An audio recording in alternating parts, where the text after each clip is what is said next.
Okay, so just looking in the dojo, one of the common things that I guess I see with beginners that I think do a really good bit of extra attention is just, probably sounds really simple, but just taking that time to set the foundation before you deliver a technique.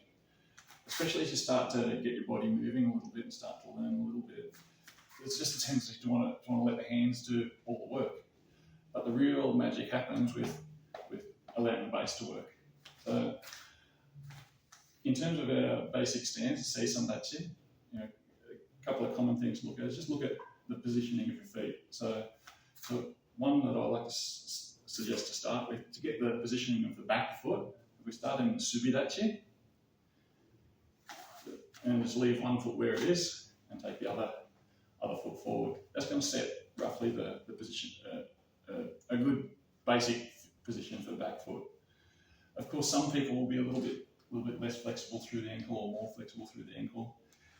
Some people want to try to go straight forwards. As soon as, like in class the other night, I was talking to some of the adults, beginner adults, and just made a couple of minor adjustments. So they were stepping, so there's two different extremes. One was stepping, had the back foot almost perfectly straight ahead, and put just a little bit of weight on the side, and that just fell over really easily.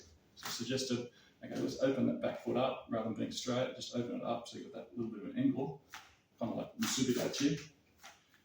And just in moving the toes that far across, I pushed from the side and I could not move them. It was a complete change. And then just to prove the point, just brought the toes back in so the back foot was straight and give a push and it fell over again. And then we went to the other extreme, and there's another beginner student had the back foot open way out. So rather than just a small angle, way out this way, which causes the hips to rotate through, the front knee pulls in across over the toes, and pushing this strength sideways again.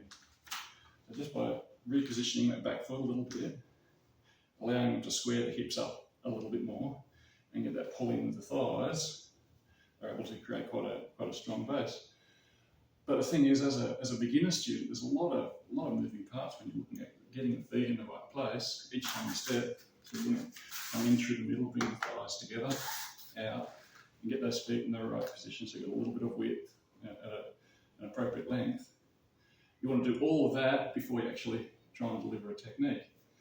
Most people, when they first learn, they'll try and rush this process.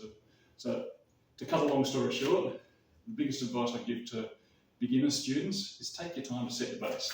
Set your base first, then let your technique go. Set your base first, and then let your technique go, rather than trying to do them both together. It's very difficult to build a good structure up at the top part of your body if the foundation isn't set first.